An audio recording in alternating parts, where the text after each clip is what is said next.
नमस्कार, आदाब, सत श्री अकाल। न्यूज IBN 2020 में आपका स्वागत है। सच कभी छुपता नहीं, IBN कभी रुकता नहीं। मैं सरवर खान करीवाला आपको दिन भर की खबरों से रूबरू।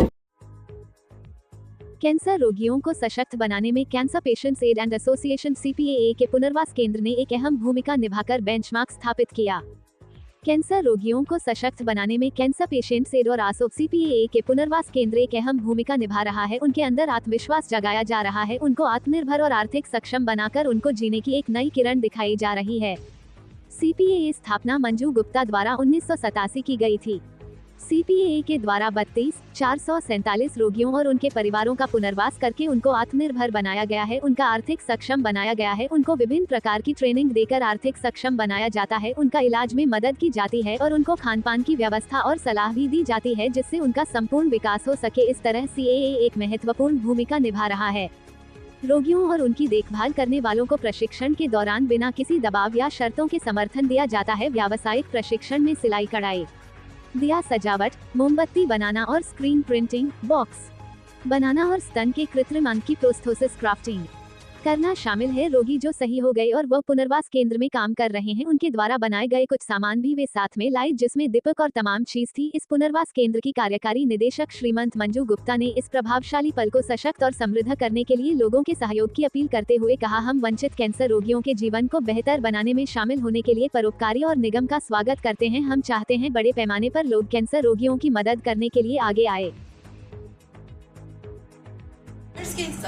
की मदद से हम लोग बहुत कुछ करते हैं, बहुत कुछ अपने आप से नहीं, हम लोग रिच डोनर से पैसे लेके इस पॉपुलेशन को हेल्प करते हैं। We are the channel. Suman ji, आप बताइए आपकी संस्था में किस तरह से? मैं तो अभी कुछ ही दिन पहले इस संस्था से जुड़ी हूँ। मेरा नाम डॉक्टर सुमन आर अग्रवाल है। मैं काफ़ी पहले से समाज सेवा में दिलचस्पी रखती थी।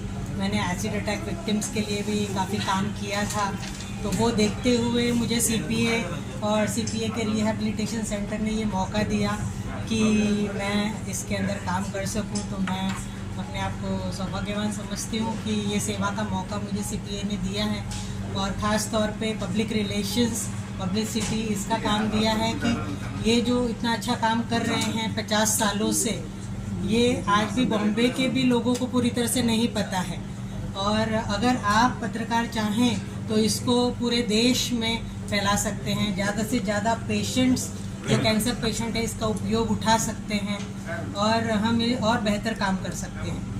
तो इसीलिए हम सबको आपकी मदद की ज़रूरत है इसमें। अलका जी, आप बताएं, आप तो CEO है CPA की, तो आप बताएं इसका जो वर्केबल रूटीन है वो बताएं। सो कैंसर पेशेंट एड एसोसिएशन एक ऐसी संस्था है जो पूर्ण रूप से कैंसर पेशेंट की मदद करना चाहती है और कैंसर से संबंधित सब विषयों के बारे में देखना चाहती है, चाहे वो कैंसर अवेयरनेस हो, चाहे वो कैंसर की जांच हो, चाहे वो वैक्सीनेशन हो, चाहे वो पेशेंट को फ्री इलाज के लिए पैसा देना हो, चाहे राशन देना हो, चाहे बच्चों को एजुकेशन की फीस देनी हो, या अगर पेशेंट अब काम नहीं कर सकता है तो उसको फिर से आत्मनिर्भर बनाना हो रिहैबिलिटेशन सेंटर की तरफ से।